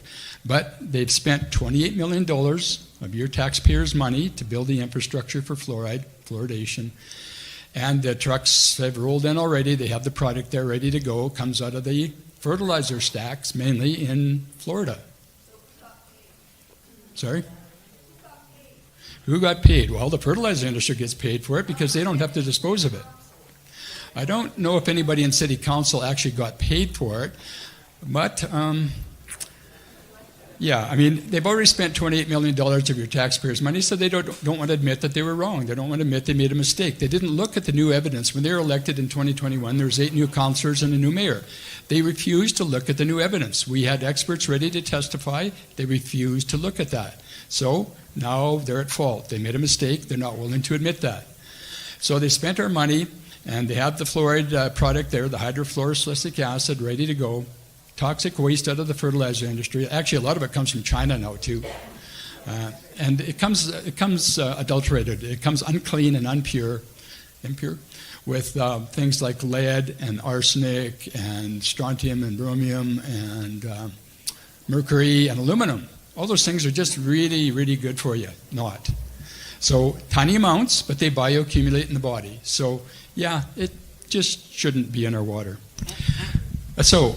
Number 8, it's unethical to mass medicate without informed consent, without monitoring, and with no follow-up. They say take as much as you want for the rest of your life, and we'll never contact you again. Have you ever seen the safety data sheet on the fluoride? Yes. Yeah, I've seen lots of them. Yeah, the safety data sheets only prove that it's what is in the chemical being sold to you is what's in it. That's all it does. We've done FOIAs with the NSF, and they can't provide any studies that show safety, well, or effectiveness neither, but they can't show any that show safety. So fluorosis, what's fluorosis? That's modeling of the teeth. That's the first visible sign of damage to the teeth. And fluorosis is caused by mainly water fluoridation. It's also caused by too much fluoride being swallowed in toothpaste. It's caused by too much in foods, processed foods, packaged foods, etc. Fluorosis is the white streaks and then sometimes brown streaks and sometimes actual destruction of the entire tooth. So first visible sign of overdose and toxicity of fluoride is fluorosis. How many kids in the United States now have fluorosis? Any guesses? 10%? 20? 50? 70? If you said 70, that's what it is. It's over 70% now of kids in the U.S., teens and the kids, have some degree of fluorosis. Now, most of that is mild and does not have to be treated. But the 20% that have moderate or severe fluorosis, damage to the teeth, should be and need to be treated if it's severe fluorosis. A dentist friend downtown treated 2 kids that grew up in our fluoridated time from 1991 to 2011 when we finally got it out in Calgary. They grew up during that time and they had severe fluorosis. Fortunately, they were from a wealthy family. They got to see a really good dentist, and he corrected their severe fluorosis, which is in virtually every tooth in their mouths. And that came out to not $700, not $7,000, but $70,000 a kid to treat the severe fluorosis. Now, they say it saves, well, they've said for years and years that pro-fluoridation has said 25% decrease in cavities or caries. I just told you that the Lotus study and other studies have shown less than 4%. The Cochrane collaboration study in October of last year showed 3% or less effectiveness. So you're virtually getting no effect from this poison or toxin they're putting in your water. It can cost you a lot to fix the damages. How do you fix brain damage? Well, essentially you don't. How do you fix thyroid problems? Well, you can come see me as a doc, or you can see your family doc and get a pill for it, but maybe you don't have to do that. If you don't put it in the water, it's not going to damage the thyroid. How are we doing for time here? 10 minutes. 10? Okay, and does that leave room for some questions at the end? Okay, thank you. Okay, let's get quickly into who fluoridates in the world. Calgarians are made to feel that we're behind the times. We're lagging behind the times because we don't do this wonderful, safe, and effective thing called water fluoridation. Well, let's see, where's the West? That's over here where the sun's setting. British Columbia, 98% of British Columbia does not fluoridate. 98% does not fluoridate. Quebec, guess what the number is there? It's even higher, does not fluoridate. It's actually going to be, by the end of this year, 100%. Right now, it's 99.75% of Quebec does not fluoridate. And their teeth are as good or better than, say, Ontario's that has 71% fluoridated water. So 98% of British Columbia, 99.75% of Quebec, 97% of Europe does not fluoridate. And overall, about 95% of the world, probably closer to 96% of the world, does not fluoridate. So we're in the vast majority not fluoridating, and yet they try to make us feel guilty for not fluoridating. And now look at the states. Unfortunately, the Canadian cities we've worked with, like Regina, where I was a couple of weeks ago, they say, well, the United States doesn't matter anymore. We used to listen to them totally, do everything that the CDC said, the HHS, the HIA, all the alphabet organizations said. We do everything they say. Except now that they're all turning away from fluoridation, we're not going to listen to them. So most of you have heard what RFK has done. He's one of my modern day heroes. And RFK has led the charge to stop water fluoridation in the States. Now, some of you will say he's not doing it fast enough because he promised on January 20th he was going to send information and data out to every city, every state, every organization that fluoridated. Well, he hasn't quite done that yet.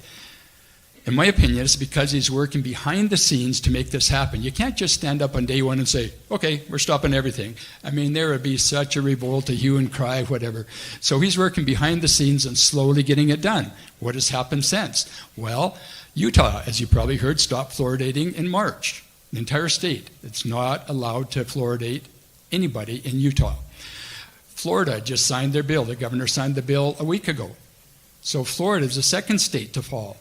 There's 8 other states out of the 12 that did have mandatory fluoridation that have bills similar to that in the offing, in the works, in the pipeline, so to speak.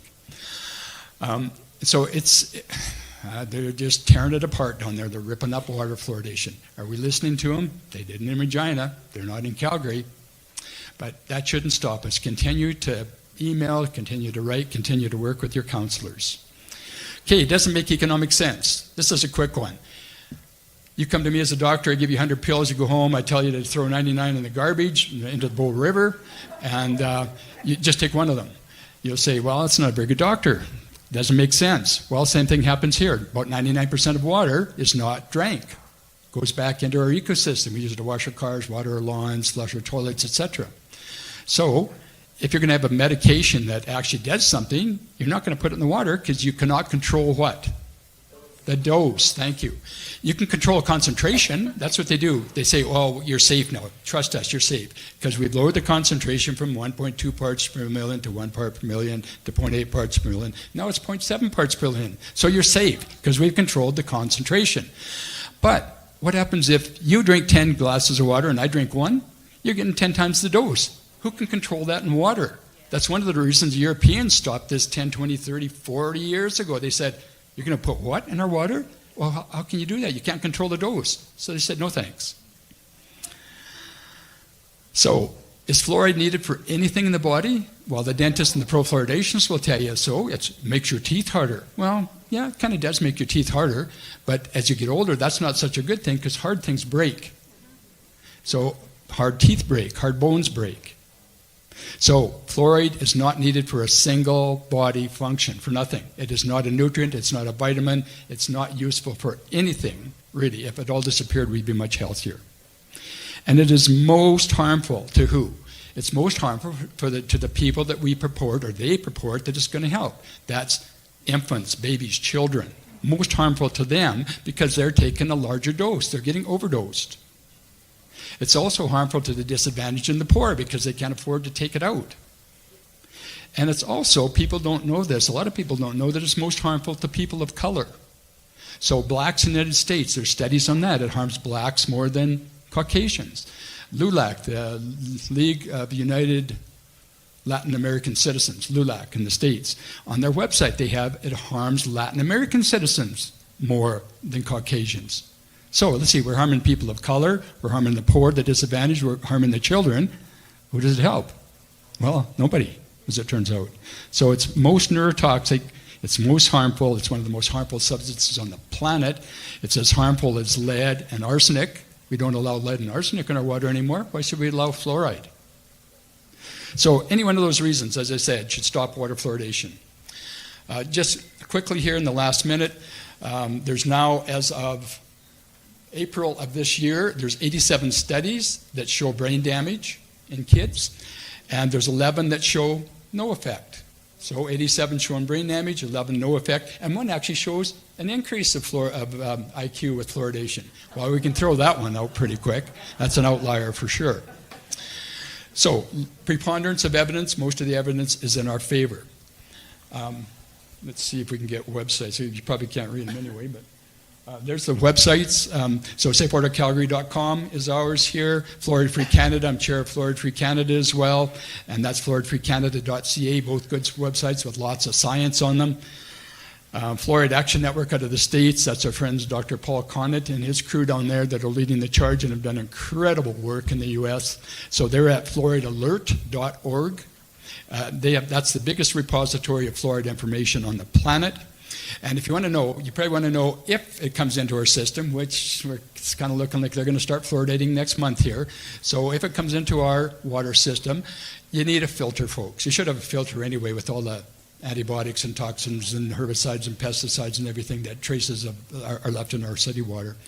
But if fluoride comes in, go to Truth About Fluoride, www.truthaboutfluoride.com. And young Casey Kroll, an engineer from Ontario, has done an incredible amount of work, and he's put together a great website that tests teas. Fluoride is concentrated in the tea that people drink. He's researched, I think, 40-some teas. He's gone through all the filters, all the counter filters, the under-the-counter filters, the whole house system, reverse osmosis types of system. Reverse osmosis takes all the fluoride out, but it takes all the good minerals out too, so you have to remineralize. And reverse osmosis wastes about between 1.5 to 5 liters of water for every liter of water that's produced. So it's not a great thing neither. So there are some systems now that are coming out that without wasting that water will take out fluoride as well, but most of them you have to change the filters a lot. I have a Santivia myself. It has a special fluoride filter. I have to replace that special fluoride filter every 2 or 3 months. or else it doesn't work anymore, it gets clogged up. So fluoride, it's a volatile, small, dangerous little ion that's really hard to remove. But truth about fluoride will give you all the data on all the reverse osmosis, whole house systems, under the counter, over the counter, on top of the counter, in the fridge, whatever filters. Don't have time to talk about Health Canada. You all know that Health Canada has our best interests in heart, right? Health Canada, they're taking care of your health. I mean, how could you argue that? Well, if you want to talk to me later about that, they came out with a report last year. They hired University of Ottawa people called RSI, Risk Sciences International, to do a study. And the study came out and said, oh my goodness, folks, overall evidence identifies to date strongly suggests that fluoride can affect cognitive outcomes in children, specifically reduction in IQ scores at levels close to those currently seen in Canadian drinking water. So what does Health Canada do with that? Well, they throw it out.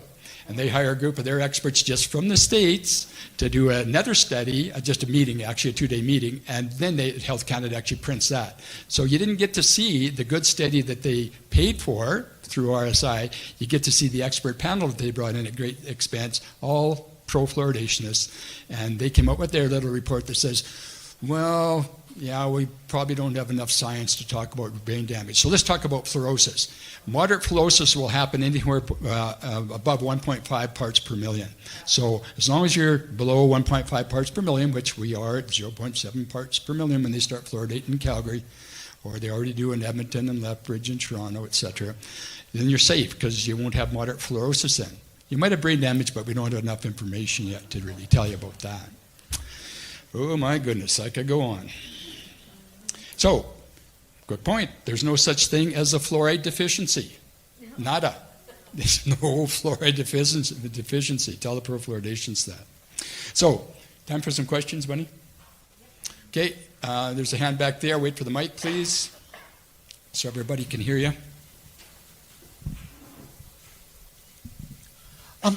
Since they're supposedly not putting fluoride in right now, is there any study right now how much fluoride is in our water without them adding extra?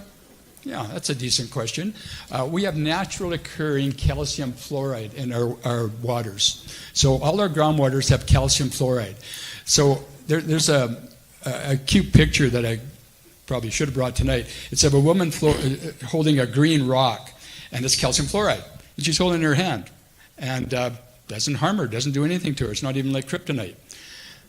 If you were to put hydrofluorosilicic acid, which is scrubbed out of the fertilizer stacks, in the other hand, it would eat your hand away, it'd eat this desk away, it'd eat the floor away, it'd eat the concrete away below it.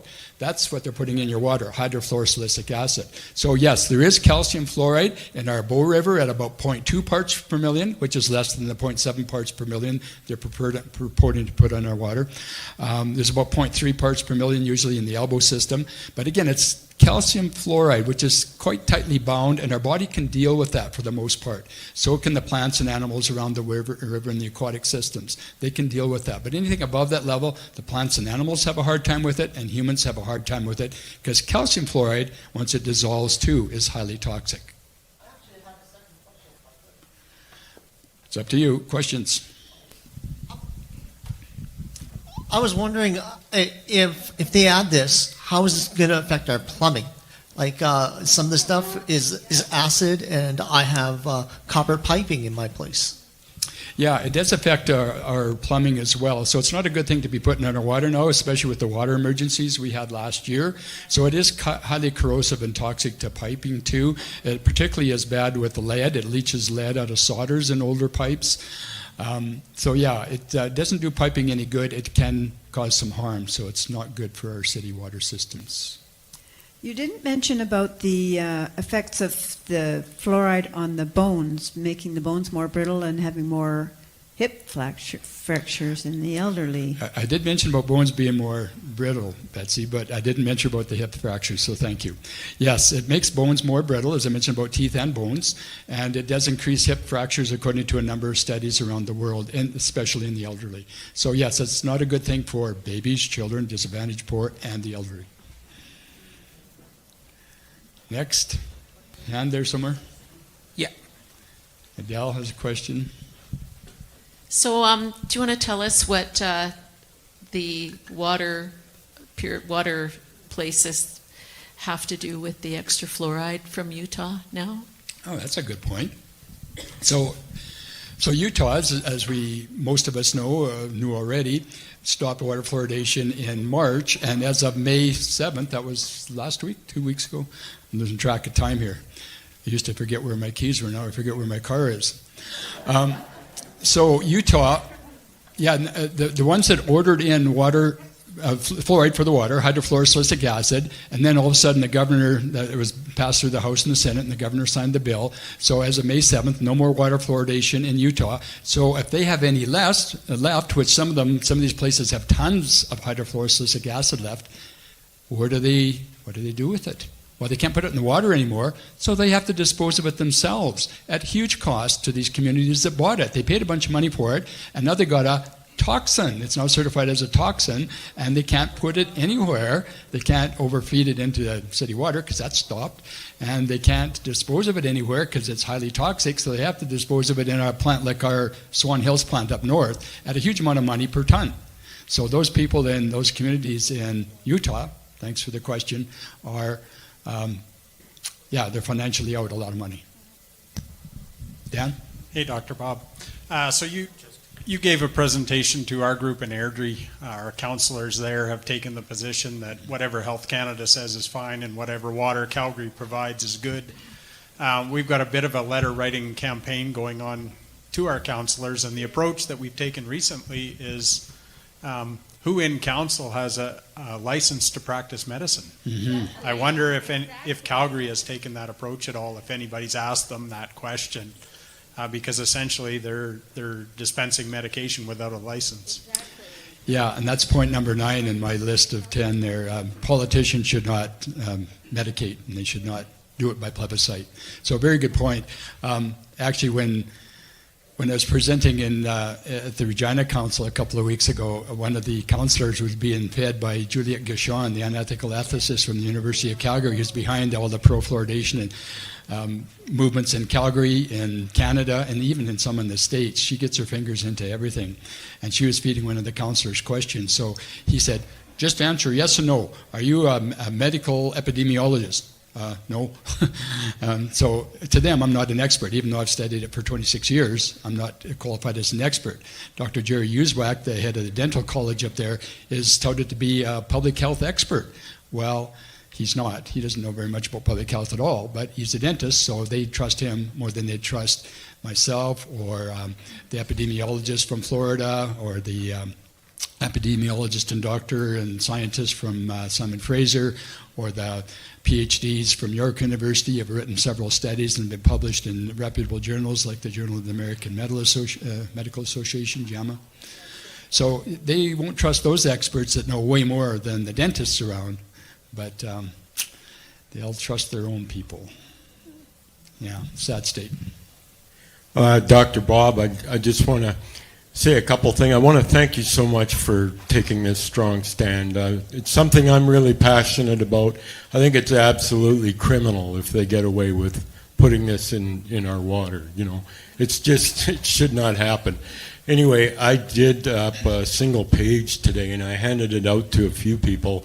And it's occurred to me that I should have put websites on there like Safe Water Calgary, Truth About Fluoride, like you said, maybe mentioned a couple of books. It's a bit of a work in progress, so I will make more copies and add that. You know, it definitely should be in there, but I appreciate you being willing to take a page and look at it for me. I'm, of course, open to any suggestions.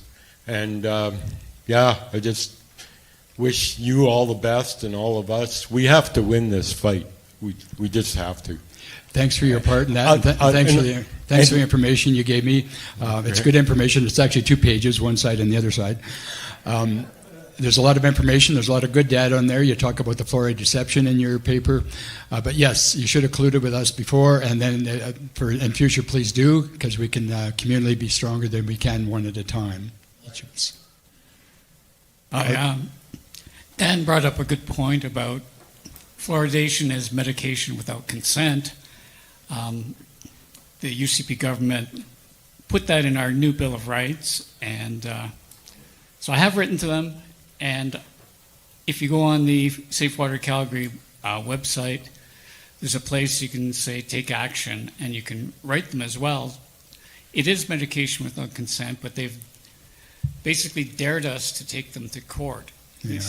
The deputy minister said, if you think it's medication, then you should take it to the courts and let the courts decide. So everyone should write to the government, especially Rebecca Schultz, the Minister of Environment. It's under her purview that they add the fluoride to the water. And the Ministry of Justice under Mickey Amory, because it is medication without consent. 2018, New Zealand Supreme Court said it is medication. So write your MLAs. And the Supreme Court in Canada said it's a medication, and the FDA said it's a medication, and the 7-year court case proved it's a medication. So yes, they are medicating without our consent. That should be criminal. Dr. Bob, thanks for coming in. My approach is a little different than usual. I'll be writing to the city municipal government under a human rights violation on Turtle Island. And what that means is that they're committing mass genocidal chemical poisoning to all us people. And I can tell you right now, being a sovereign authority on Turtle Island, I will be writing to you. I will forward my letter to you, but I am coming out and I'm going to help people. I'm going to help you guys, and we're going to stand up. And I'm going to hold them accountable, personally hold them accountable for genocide on Turtle Island. Thank you. Thank you. Yeah, it's so important for everybody here to write again. Go on our website. As Art said, all the addresses are there, the email addresses for the UCP government. They're not actually directly responsible, but they can stop it. So Daniel Smith could stop it. Department of the Environment could stop it. Justice could stop it. But it's mainly our city councillors that have the final say, because it's a municipal thing. The Health Canada and the provincial government don't really regulate fluoride. It's all dumped onto the municipal level. And these poor councillors that don't have any training in medicine or any of the sciences, they have to make the decision. So in 2011, it took us 12 years to get it out. Dr. Beck and I campaigned from 1999 to 2011, along with activists like some of the folks here today. And it took 12 years to get it out. And the main reasons it was stopped in 2011, without a public vote, might add, the last public vote before that was 1998, plebiscite that they won by, I think it was 54 to 46%. And so they kept fluoridating. But in 2011, they took it out without a public vote. And the councillors said at that time, there's two reasons. One is that it was going to cost them a bunch of money. At that time, $6 million. Well, this time it's $28 million. But that time, $6 million was a lot of money. And they said, yeah, no, we don't want to spend that money to rebuild. And also it's going to be $750,000 a year to buy the poison, the toxin, to put it in the water. And the second reason I think is the most important one, and that's the ethics and morality, or lack thereof, of putting a known neurotoxin in everybody's water and saying take as much as you want without control of dose or dosage. So two reasons, cost and morality, or lack thereof. That's why it was stopped in 2011.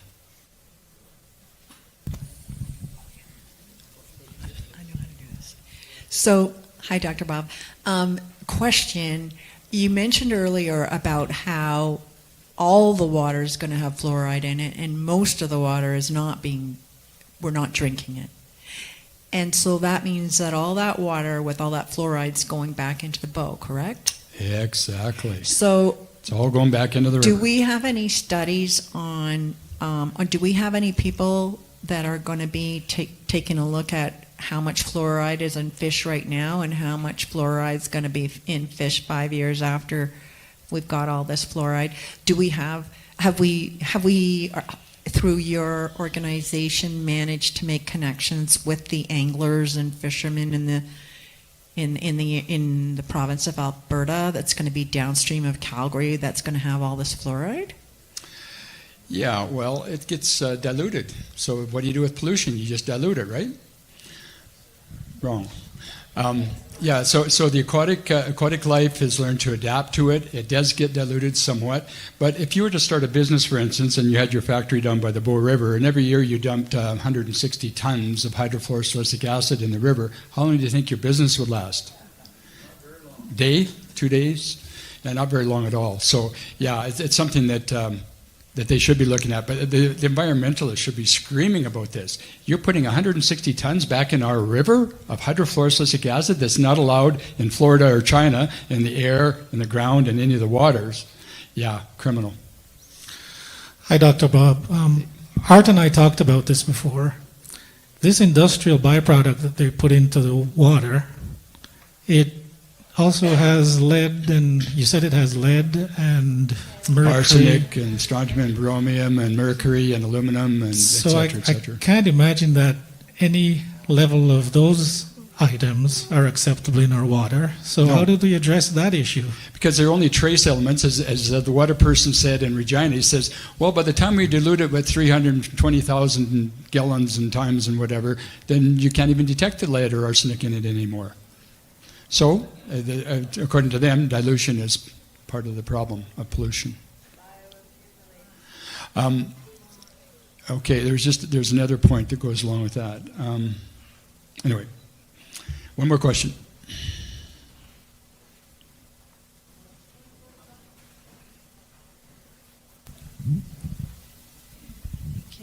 I think the greatest problem I have with this whole issue is my confusion around the resistance towards removing fluoride from water. I've written to City Hall hundreds of times. Every time a new piece of information comes out, I send it out to the council. I've written to newspapers alerting them to these new studies. Nothing. Absolutely nothing. I've had one response from Sean Chu, and that's it. Newspapers are not allowed in Canada to say anything negative about water fluoridation. That comes from the highest pay grades because they're owned by the dudes out of Wall Street and whatever that have a lot of money. So they own press media, which owns about 95% of the newspapers and press in Canada. So they are not allowed to say anything negative about water fluoridation. And that's why you don't hear much about what's happening in the States. And that's going to loosen up a little bit as more and more states start to fall. They have to say something about that eventually. But they're not allowed at this point. So we haven't had anything in the press for about 6 years. They'll come to my house, they'll interview me, and I'll give them 20 minutes of solid science. And at the on the evening news, Dr. Bob says to brush your teeth more.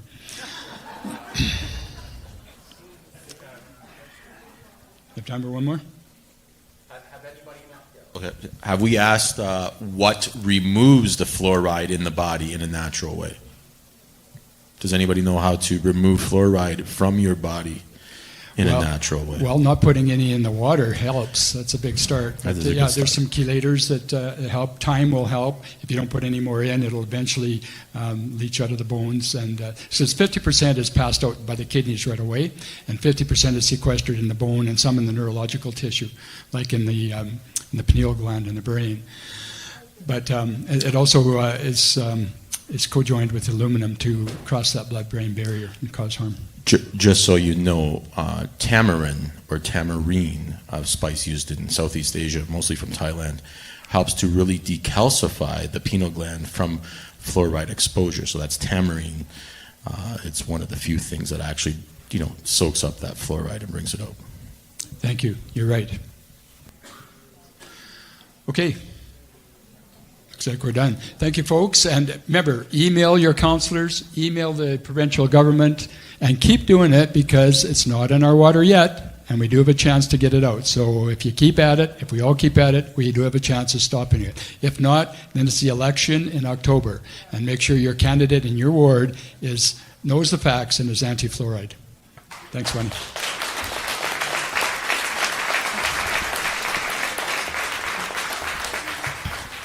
Bob, do you know a lawyer with some big brass cojones that we can get to do a malpractice suit?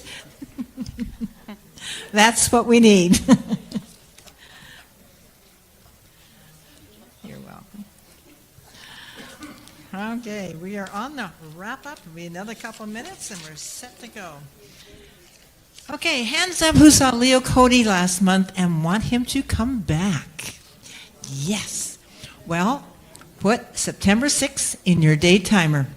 He's coming back 1 to 5 p.m. on September the 6th, and we've allowed extra time for questions because he usually gets asked a whole pile of them. Cost will be $25, and the money is all going to him to help him because he does all his work for free. If we have to pay for a physical site somewhere, then that will come out of that. But pretty well, I'm going to see if we can get something for next to nothing. The announcement is on the website, and the last day to register and pay will be August 25th, so that we have numbers to work with for a location. So please give us a few days to get the registration up and done, and because it's not quite linked up yet. James is working on moving, as I said earlier, so I try not to bug him too terribly much. The Action Market is still open for a few minutes more if you need anything over there, like some eggs. And June 16th is our next meeting date here at Habibi's. And the easiest way to remember is that it is the third Monday night of the month. What night? Third Monday. Yay! And I was not going to have something in August, but it seems like everybody wants more speakers, so I just may be going right through. It looks like it's going to be a busy fall. In September, we hope to have all the city councilors and the school board trustees here so they can all introduce themselves as they're all part of the ABC group and what they stand for. And any other councilors who are on the right side of things who are running again. People, quiet just a moment, please. Please bring a friend to the next meeting on June 16th. We have Adrian Thomas coming from Edmonton. He is, excuse me, hey, people, thank you. We have Adrian Thomas from Edmonton. He's a Native American political activist, a Cree man, and he has become a spiritual elder in 2018. Adrian spoke here about a year ago and is one of the most informed people that I know, and who talks on the Indian Act, the responsibilities of land and resources, and how all of this affects us, especially seeing how we are trying to separate. So he has some wonderful, I get on the phone with him thinking 5 minutes and it's 2 hours later, you know. And gracing our stage as well is Dr. Eric Arata, a naturopath, and his topic is strengthening immune function against evolving biological threats. So that should be a good one considering what we have been dealing with the whole COVID bullshit. Sorry. I have a bad habit of calling it the bullshit period. So, and what may be coming down the pike somewhere. So I have 2 other speakers that I am just in the process of getting together with them. And one of them, if she is able to do so, you're going to find one of the most fascinating people that we will know of. So I will put the information on the website because I'm going to confirm with both of them this week. So please check it out. And of course, you'll get your flyer that I send out a week before the actual event takes place. So this is the beginning to check back and go to act-now.net. So thank you for coming, everybody, and making this a wonderful evening for our speakers. And let's give our speakers another round of applause.